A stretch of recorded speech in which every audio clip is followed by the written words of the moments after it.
You're listening to the World Footy Net podcast.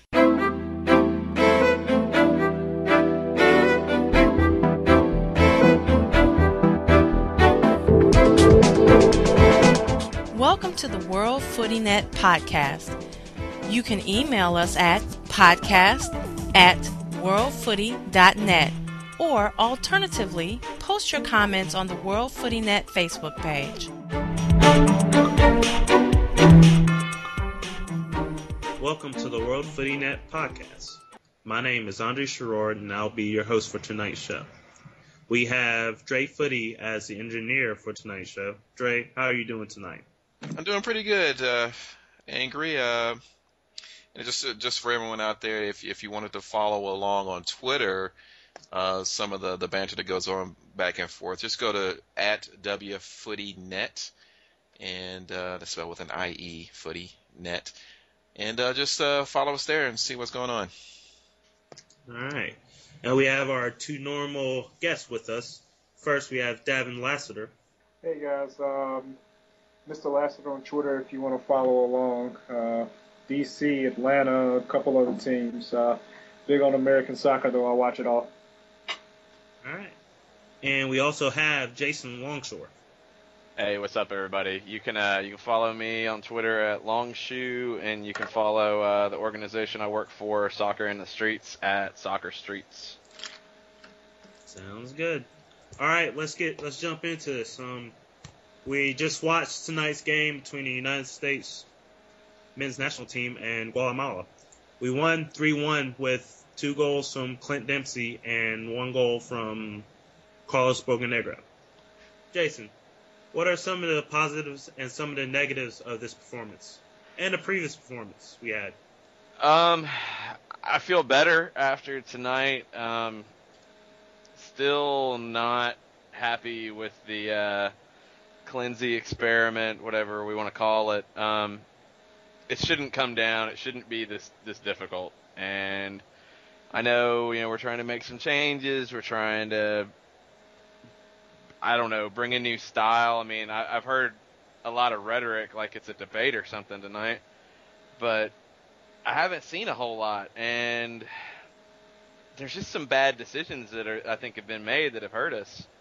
Bad lineups, bad in-game management, and luckily we got the job done tonight. Made it a lot more interesting than it needed to be early on. Looked like the guys were sleepwalking through the first 5 minutes. And those things just can't happen. No clean sheets in this qualifying round against the likes of Jamaica, Guatemala, and Antigua. That's a problem. We're not generating enough chances, not scoring enough goals.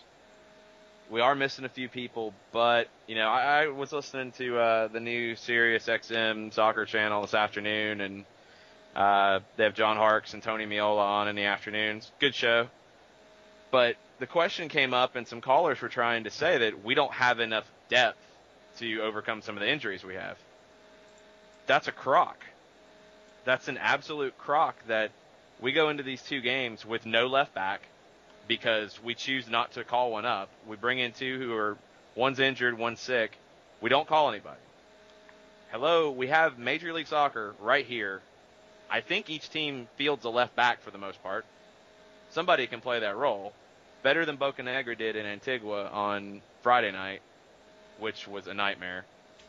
Parkhurst was a little bit better tonight. But it's got to be better.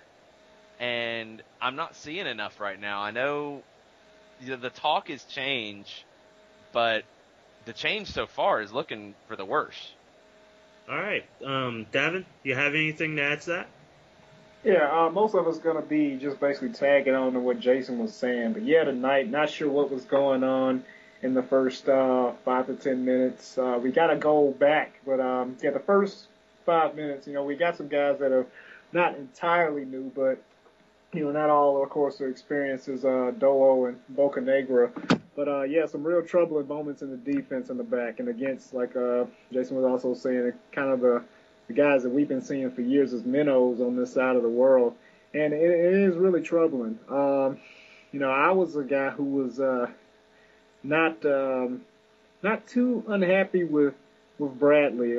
My hope for Klinsmann was going to be more, not so much of bringing in a new style of play, because I mean I figure you play to your strengths, and we don't have the strengths of some of the teams that Klinsmann has coached in the past, and so that wasn't my main concern. But we got a lot better during the end. But I just think we didn't really need a big upheaval to kind of change what Bradley and his predecessors were doing as far as this game. It shouldn't be this. We shouldn't have never gotten to this point where we have to struggle this badly to get into the hex. We're not even talking about getting into the last three spaces or fighting for the fourth slot to get into the World Cup. We're talking about just getting into the hexagon. We're far too talented to be having this much trouble.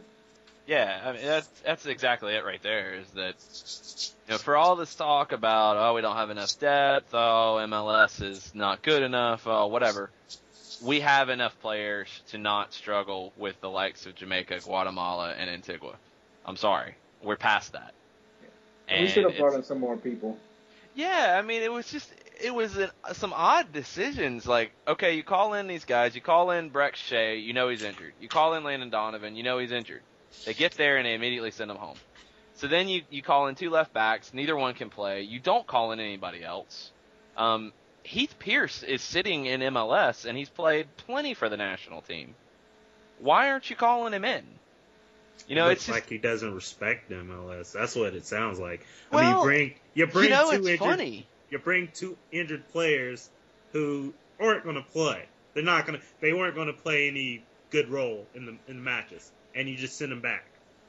Is the problem really Jürgen Klinsmann? I mean, his whole approach to setting up the squad. Do we feel it's kind of that? I think it's mostly Klinsmann. I think I think there's a reason that everybody doesn't play a certain style. Like there's only one or two teams that play like a Barca or a Madrid or whoever these other teams are. Like I was saying first, you play to your strengths. If you got you got a set of guys who are obviously maybe more suited to one style, whether it's counterattacking or whether it's attacking or whatever it is, you play to that. And it's just like you just come in and thinking that it's going to be something different just because you implement a new system. I'm just a big fan of building the system around the players and not the other way around. And I think that, on another hand, that Josie is really kind of getting screwed out of some national team minutes because of that. And this guy is scoring all over the place in the Netherlands, and he's not being called in by a coach who's saying that he's going to pick players on form. So I mean, he's entirely contradicted himself. I'm glad Eddie Johnson's doing well right now, but Josie should still be somewhere in that lineup. That's the thing about Klinsmann right now that I'm so conflicted about, because the Josie Altidore situation. Let's talk about that. I actually was not all that opposed to leaving him out, and I'll tell you why. If you go back and watch the end of the Jamaica game in Columbus when Josie came on as a sub, came on after the goal, so it was 1-0, had the lead, and he made some of the worst decisions I've ever seen in that situation. Giveaways, not holding the ball, just giving Jamaica chances, bad fouls. He seemed like a child. And I don't know what it was. I don't know if he's had a bad attitude. That's been one of those things that's been said. We're not in training, so it's hard to say. But that 20, 30 minutes in the Jamaica game in Columbus was enough for me to be like, okay, something's up. There's something going on. So when he called in Johnson and Gordon, I wasn't upset about it. And the thing about MLS and Klinsmann, he did call in these guys, and who combined on the goal in Antigua that, made things a little more secure tonight? It was a Gordon cross to Johnson. And, I'm conflicted about it because I like the move on one hand. I like that he left Altidore out. Altidore does need to grow up. He's tearing it up in Holland, yes, but that shouldn't automatically mean your first choice here if you're not putting the job in for the national team. Yeah, I But think then some of the decisions he makes in the game, I'm just tearing my hair out. I'm like, what are you doing? I think Klinsmann put himself in a bind when he said he's basing it on form. If he said I'm basing this on the style of play I want him to do, and if he said that for Josie, then nobody Josie hasn't done anything for him. So why should he have him on the team if he's not going to be able to play to his style, to Klinsmann's strengths and what he wants to do?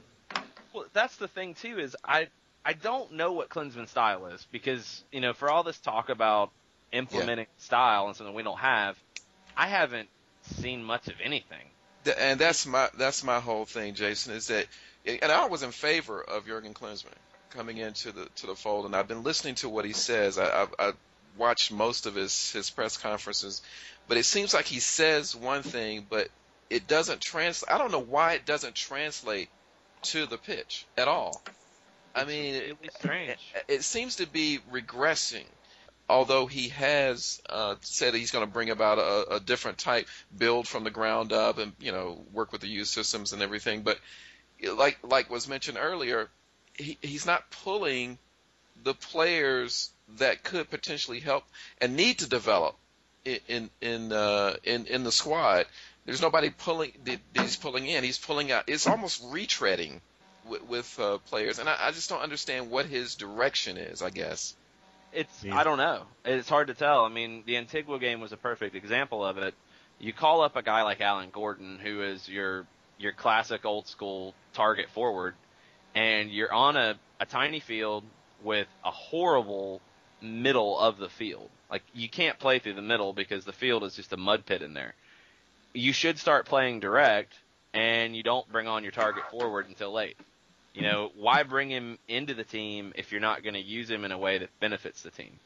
Yeah. It's just weird stuff. I mean, I love Herculez Gomez. I love his work rate.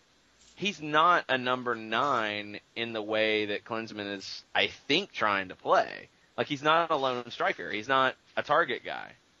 So he ends up doing a lot of running. He creates space for what exactly? The system just doesn't seem to be there. And with a national team, Klinsmann's not a club coach here. He's a national team coach. You get these guys for a couple training sessions before a game, and then you go play in a game that means a lot.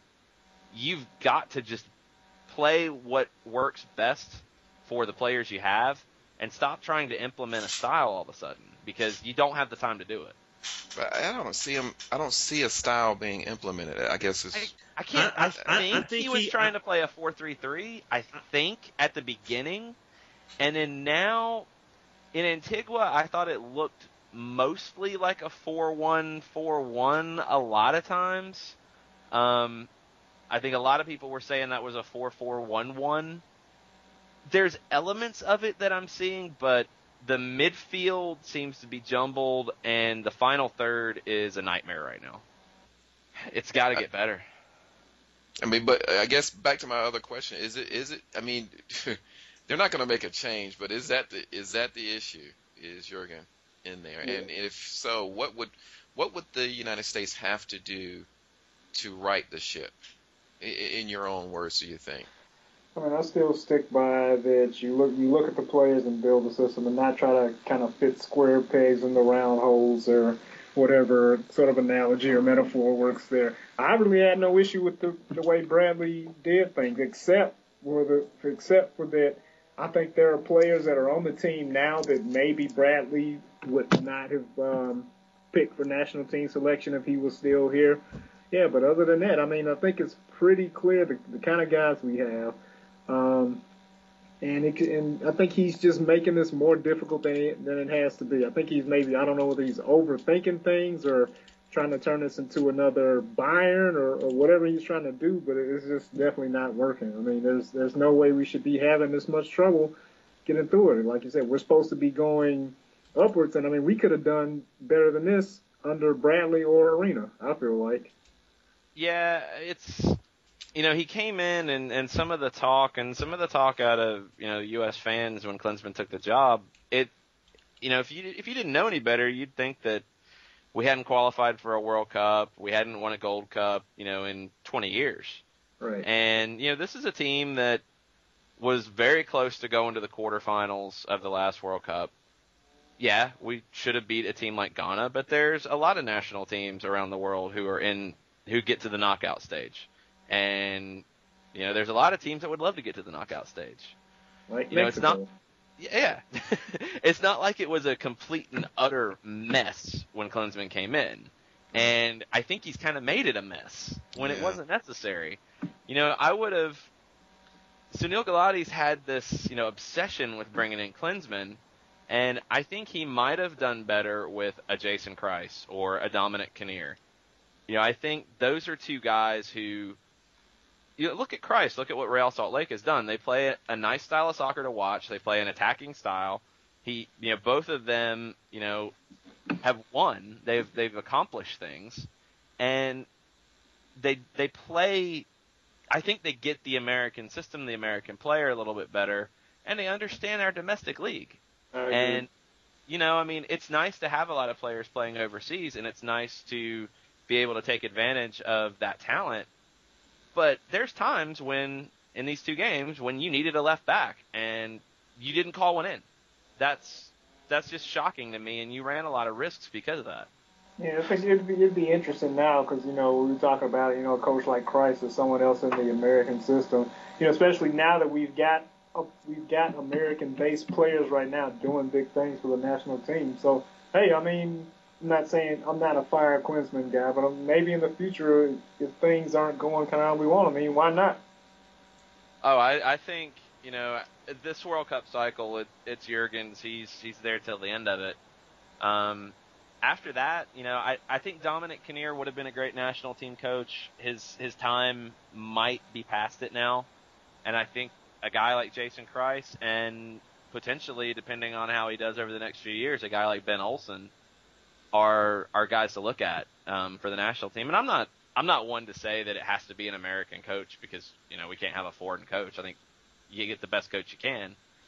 The thing I would say about it is I think maybe we would have been better off if Jürgen was brought in as a technical director overseeing the national team program, the development systems, all of that, and brought in a different senior national team manager. Is he trying to do too much?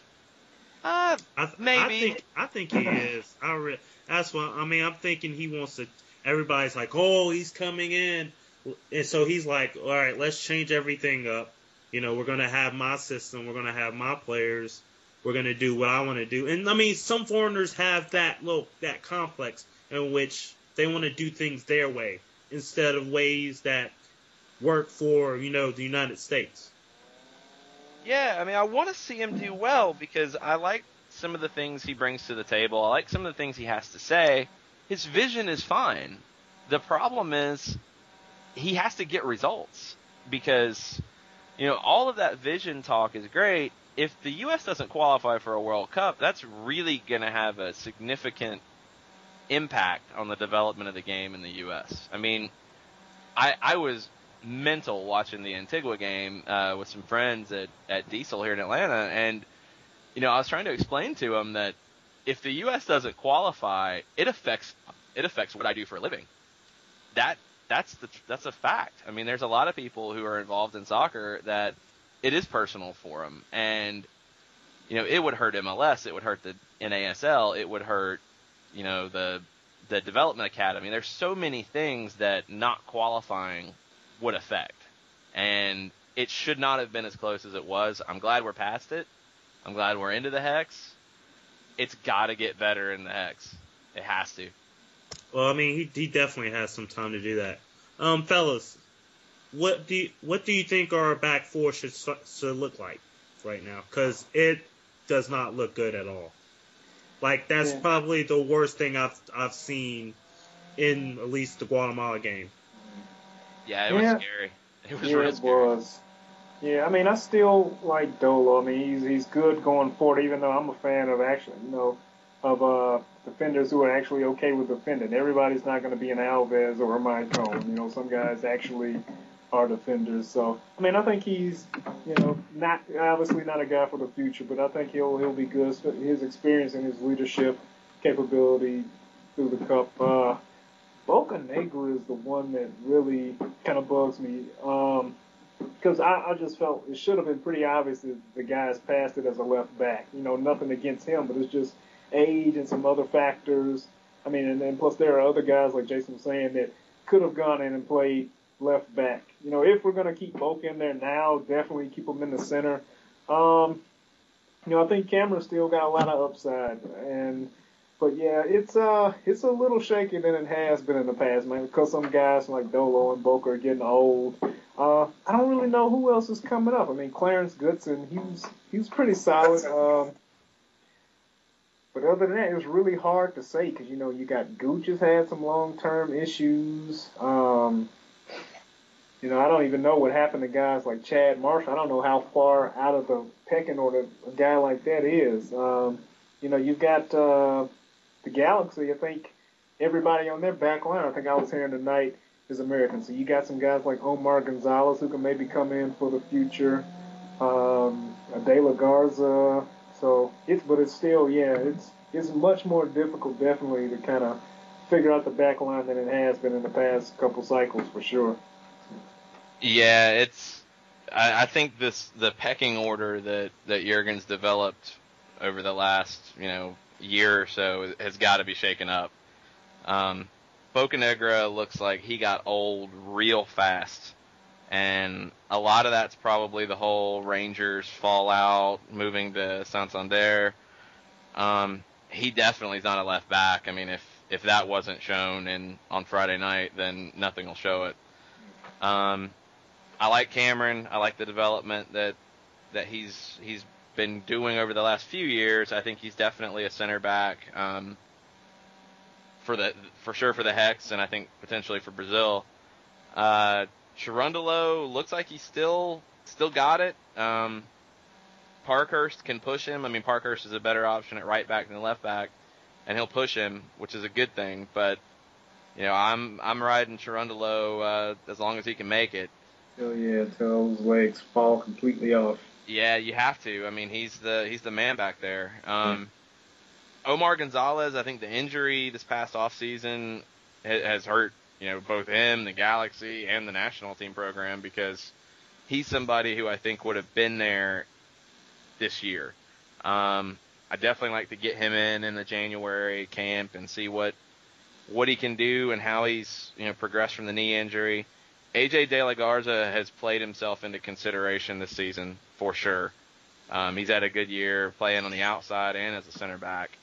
And then you've got some other guys kicking around. You've got your left backs that you've had for a minute here. The two that are injured, they're in consideration. You got Lihash, who's at Aston Villa, who I was again surprised that he wasn't called in for this after the other two go down.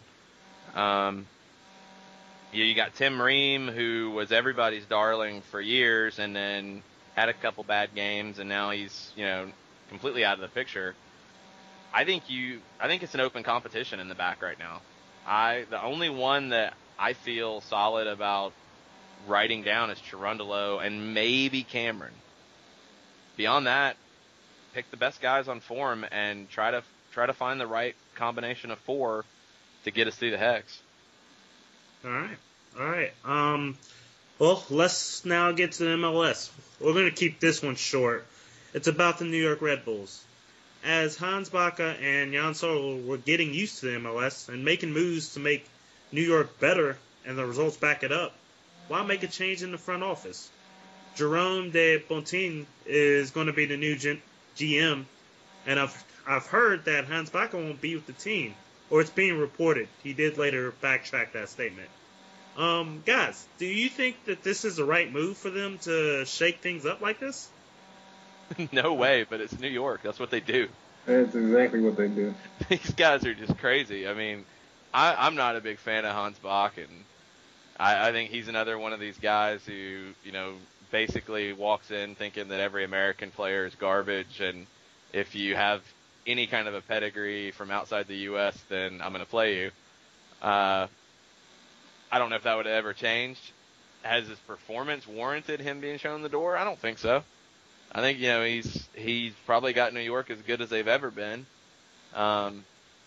Just surprised. And, either any which way, if you decide that it's time to move on from him and from your GM, why do you do it at the end of a season when you're heading into the playoffs? That makes no sense at all. It's the dumbest thing I've ever seen. Yeah. I just don't get it. You could have at least just kept it under wraps, and then right after the season's over, say, we got a new GM. We've been thinking about putting them in for a while, and go with that. Yeah, do it at the end of the season. Wait till a week after you're eliminated from the playoffs or whatever, and then do it then. Don't do it now, because how is that team gonna be able to succeed going forward? I just don't see it. Yeah. Not entirely at a loss what's going on in the organization. I look at a couple things, kind of soccer related and kind of not. Well, they're in one of the biggest sports markets in the country. It's a city with a great sports history. And, plus with the Red Bulls not as popular in New York as like the Knicks or the Yankees, and the sport itself not as popular there. I think maybe that weighs on them too, and that kind of factors in some of the decisions they make, because you're trying to build a winning team. You're trying to get the sport itself more popular in one of the biggest media spotlights in the country, probably also in the world.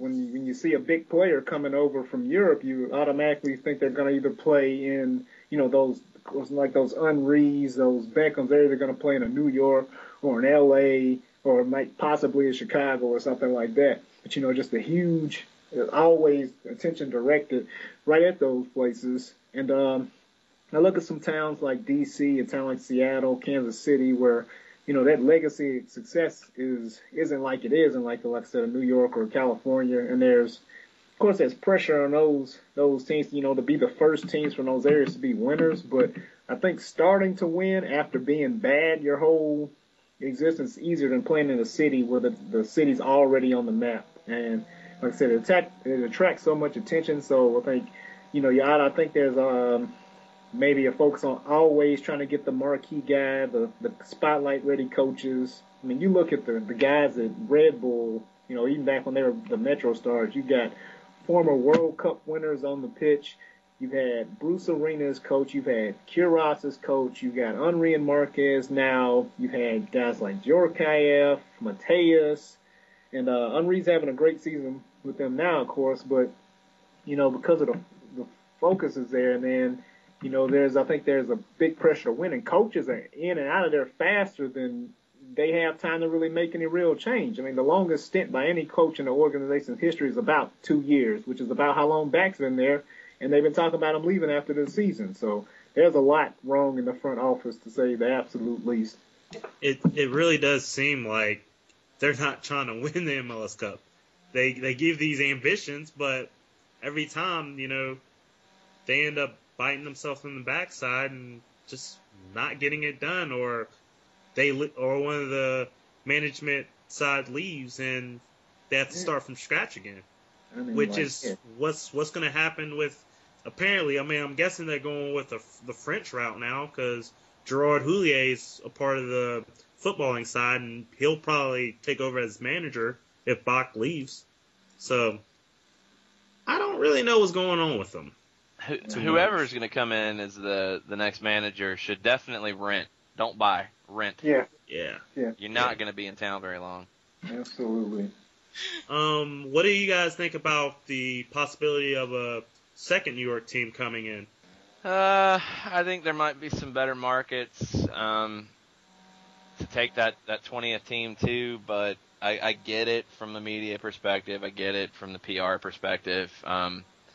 If you have a buyer who wants to come in and pay $100 million for that team and build a stadium, it's a hard deal to turn down. I don't know New York well enough to say how it's going to affect the Red Bulls and if it's going to create that rivalry, which is definitely a good thing for MLS. I think you've seen it with the Pacific Northwest, with the Seattle, Portland, Vancouver all coming in about the same time, has helped the league because you have natural rivalries. Having a second New York team would definitely create, the derby in New York. would that be enough to get Red Bull kind of over the hump? I don't know. I mean, if Red Bull's going to fire their manager and their GM every couple of years, it doesn't really matter, does it? I don't know. Business is business, and if the league feels like it can get the most money out of the 20th expansion team in New York and get a team actually in the city, it's tough to turn down, even though, I mean, I'm biased. I'd love to see a team here in Atlanta. I think, people in Orlando would say the same thing, as would people in Miami. I think those are three markets that are definitely have to be looked at in the near future. Yeah, my thought is at least they're not going to share the stadium like Chivas and Galaxy does. Oh, yeah, it's definitely better than that situation. I mean, yes. I think the comparison with the Chivas LA situation, it doesn't apply here because Chivas came in at a time when the league needed to expand in a pretty bad way, and you brought in a guy, Vergara from Guadalajara, who had done good things with the Chivas of Guadalajara. On paper, a lot of people thought that concept was going to work. It's hard because with that team, you brought in and you named it after a team that people either absolutely love or absolutely hate. There's no middle ground. Mm-hmm. And the sharing the stadium, being the little brother to the Galaxy, that was never going to work long term. I don't know if that was the intention. I think that franchise might be better off in San Diego, to be honest with you. New York would be different, and it definitely has a better chance of succeeding. It'll succeed on the bottom line for the league for sure. It'll definitely bring in some dollars that I don't know if you could bring in if Orlando City was promoted. David, have any lasting thoughts about this? Yeah, the first thing I think about, honestly, is remember MLS started, they were trying to distance themselves so much from the past. Now here we have the past trying to move right back in, and it's kind of like a thing you're wondering whether, if the town is big enough for the both of them. So I just think that's kind of funny. But, I mean, obviously, you got a name like the Cosmos, probably the most recognized name in American soccer. It's one of those names, even people who aren't really interested in the game or aren't really knowledgeable of the game, they know Pele was over here and he played for this team, and so that history's still there. So yeah, it's an offer you really can't refuse. Hey Dab, I don't think the second New York team would be the Cosmos. I don't think it is. I think it would be something completely different. I think the Cosmos, if they were going to do it, it would have happened a couple years ago when it was Paul Kemsley and the first ownership group that brought that brand back. Right. They were the ones who were closest to it, and then they made so many bad moves. Right. I don't think it's going to be them. I think if it is a New York team, I think it's going to be something completely new, like a New York Athletic Club, or I don't know. I mean, I have no idea where they're going to go with it, but yeah. I don't think they'll be going to Cosmos. I think it'll be something else. Maybe. Yeah, I was just going by because the guys that took over from Kemsley, I know they're starting in the NASL, and then they were saying that their goal was eventually to go to MLS, which is basically where I was coming from. So I don't know if they have enough juice to pull that off. I think there's other people in New York that would get it ahead of them because they bring more money and power to the table. Yeah, I might be wrong. Yeah. I might be wrong. That's just kind of the impression that I get. Right. If they went the Cosmos route, that would be very interesting. Yeah. It's weird to me because I go into Ross now as a store, and there's New York Cosmos stuff everywhere because they brought it back as a clothing line rather than a team, and that was a bad move. I think that put a bad taste in a lot of people's mouth, and I don't know if it's from MLS's standpoint. If I'm Don Garber, I don't know if I necessarily want that brand at this point. I think I might have wanted it a couple years ago, but now I might want to start fresh. Yeah, it has become kind of almost like a Harlem Globetrotters type thing. I think I saw them on Fox Soccer a little while ago, and it was like somebody was like, it looked like a playground game where it was like, I pick you, and it was just a team of every team ever in soccer was represented on this one team, and they were playing like a testimonial or something. It was like they did. Was it the Paul Scholes? Yeah, the Scholes testimonial. Yeah, they did the Scholes testimonial, and it was just ridiculous, and that's the only competitive game that the Cosmos have played up until next season with the NASL. I'll be really intrigued to see how the NASL experiment goes for the Cosmos. They're going to play at Hofstra, kind of smaller stadium. It is in the city, so we'll see how that goes. The first new generation of the Cosmos ownership, I think they made a lot of mistakes and burned a lot of bridges. We'll have to see if the new group now can get past it. Definitely some reduced luster. Yeah, it's not as cool of a brand at this point. It's in discount stores, and it's going to be in the second division. That hurts the name, I think, to an MLS. I think MLS might be better off going in a completely different way. Agreed. Well, who knows? Maybe Beckham will own the team. He does have that in his contract. He does. Whatever. He does. Well, let's get into the NASL. We have the finals set up. The Minnesota Stars versus the Tampa Bay Rowdies. Minnesota Stars won their semifinal aggregate against the regular season champions San Antonio Scorpions.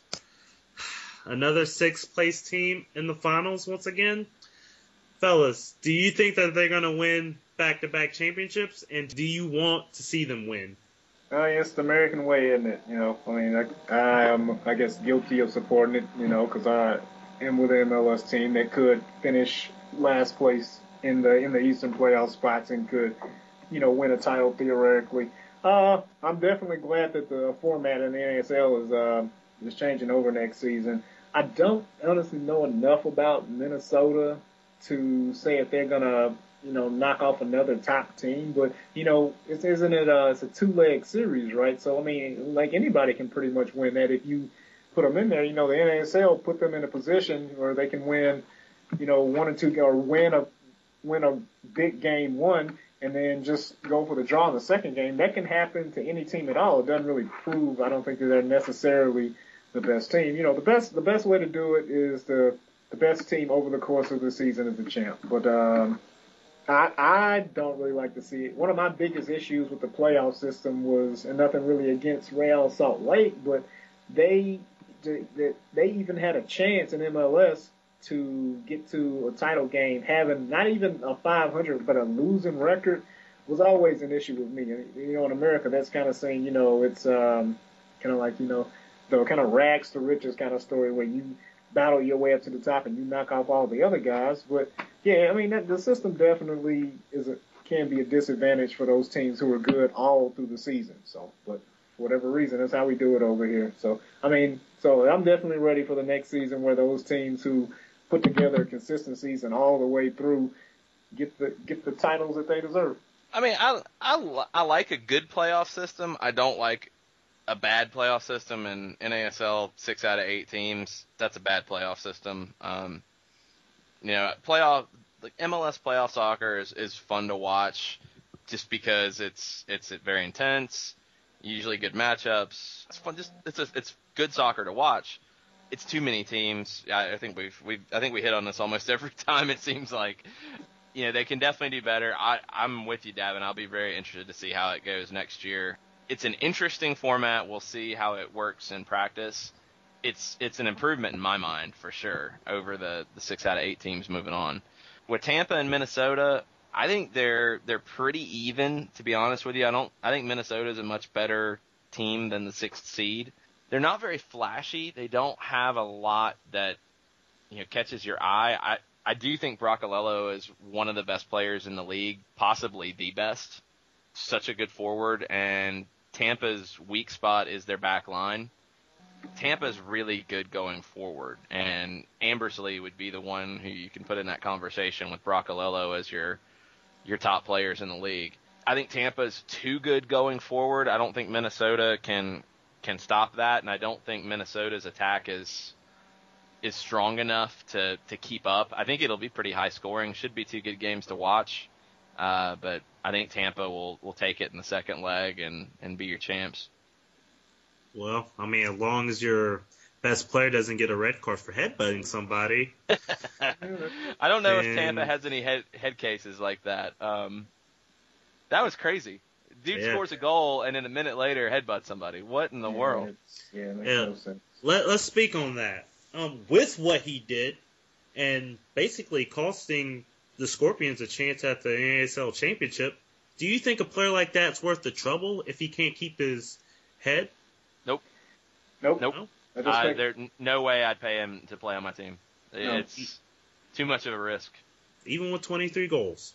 Yeah, well, don't care. Those 23 goals got him to what exactly? Bounce out of the playoffs because he lost his mind. Yeah. I'd rather have a guy that I know is not going to get me in trouble with something stupid. Devin? Yeah, you can find another striker who's not. I mean, it's not. I'm not. I mean, you've had guys, great players with tempers. You got your Cantonas. You got obviously your Zidans and those guys. But I guess Zidane was smart enough to do it at the very last game of his career, where it didn't matter, anyway, at least. But anyways, it just made no sense. San Antonio, an expansion team. They just pretty much blaze through the NASL regular season, win the regular season champs, and then at that critical of a game, after you put your team ahead, it's just a little bit ridiculous. And I talked to people who were San Antonio fans, and they talked about Pablo Campos's demeanor during the game, how he's even treated his other teammates sometimes, and yeah, I just think maybe if those other personality issues hadn't kept surfacing during the season, I'd have a little bit more sympathy for him. But you do all this during the season and then just pretty much ruin it for your teammates. No, he'll get a chance somewhere else if San Antonio was able to get rid of him. But yeah, as far as I'd say his time as a Scorpion would be up if I were the manager. Yeah, it was just bizarre. I mean, I went back and kept looking at it. I was like, did something else happen? I mean, maybe something happened off the ball. I don't know. I mean, it wasn't much of a foul. I mean, it looked like Campos could have been called for a high kick, and Minnesota player kind of stiff-armed him off and then said something to him, and he just lost his mind. Yeah. I mean, you can't do that in a game. It was the same with Zidane. Zidane loses his mind in a World Cup final. Campos in a playoff game. I don't know where your head goes to do something like that is just a blatant red card. You're definitely going to be gone. You're definitely going to hurt your team. I don't know how you lose your head that much in that situation. It was that early in the game also. It wasn't even like it was 26th minute. I mean, it's crazy. And he had just scored. I mean, he scored a goal and a minute later headbutt somebody. It just did not make any sense, and you just have to wonder what's going on with this guy.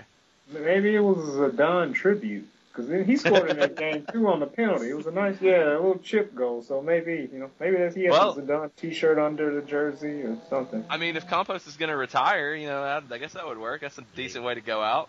Or shave himself bald and just, no, he's not bald. Zidane, he's got the little bald spot in the top and a little halo around. So do something else. Campos could pull that off. Yeah. I mean, it'll be interesting because, you look at the guy, he's been a leading scorer in the second division the last 2 years. I'm sure there were MLS teams paying attention and looking at him. I wonder what they'll be thinking now. Has anybody interviewed him about that? Have you heard anything in the press about it? The only thing I saw, I think, was in the San Antonio papers or Examiner afterwards, and it just attributed stupid mistake to Campos. Yeah, I'd like to get Gil Soto on here. He's from the Alamo City Ultras, just to see what the supporters are thinking about that. Yeah, and curious. And he played with the Earthquakes, so he's got some MLS experience, and I think with Salt Lake too, he played with them also. Yeah, he's with the two of them and didn't do a whole lot, and then dropped down to Carolina and did well, and then he had a monster year this year. But what's the last thing you think of when you think of him? Do you think he can, if a Minnesota defender's getting under his skin, saying something to him, how's he going to handle Rafa Marquez? I mean, are they going to kill each other on the field? I mean, what's up with that? I would like to see that. Yeah. I mean, if you want to get a steel cage and drop it down midfield and have Campos and Rafa Marquez go at it, I would probably buy a ticket. I would pay him. It's a good thing C.J. Brown's retired. Oh, well, C.J. Brown would come out of the crowd. The music would hit. He'd come running down with a steel chair, and it'd be all Yeah, I don't see Pablo getting back. I mean, I don't either. and for my opinion, he's already. I think he's a lazy player, and with this bad attitude, if somebody wants to take a chance, go ahead. But I'm sure if somebody will bring him in for training in the last couple of months. But I don't think see somebody definitely would have before this. I wonder if they will now. That will be the question. Fellas, any thoughts on the award winners for the season, the Coach of the Year and the NASL Best 11? I don't understand why San Antonio's coach didn't win it. Like I was saying again, this expansion team and just the best team top to bottom, I think. Ricky Hill definitely had a good season with Tampa Bay, but, with a more established franchise, I don't understand how you bring a team in their first season, bring them all the way and, within a sniff of the title game and you don't win it. Jason, you want to add to that? I think Hill did a better job, especially if you look at those two rosters on paper. I think Hankinson probably had the most expensive roster in the league, and they should have performed the way they did. They kind of folded down the stretch, and I think it showed in the playoff series as well.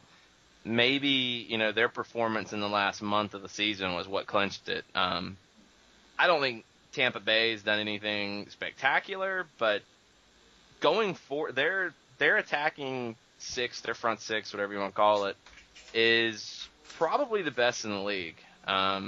They're a fun team to watch, and I think you have to give Hill credit for that. I mean, he's got some guys that, if you compare one-on-one roster down the line with San Antonio and Tampa Bay, you would definitely think San Antonio would be the much, much better team. You wouldn't think Tampa Bay would even be in the conversation. Yeah, and I can't really argue with the choice, considering the consistency Tampa have maintained under Hill. I know that San Antonio, it's quite an amazing feat to be basically at the top of the league at the regular season. But like Jason said, they were starting to falter there at the end, and which is only natural. It's still a great accomplishment. But Tampa Bay, contending 2 years in a row, I think that says a lot for the management and the way he's directed the team. I would have loved an honorable mention given to Eric Winaldo, though, for what he did in 2 months with Atlanta, because Atlanta were god awful before he took charge, and he made them respectable, ending up beating San Antonio. San Antonio 3-1 at the end of the season, yeah.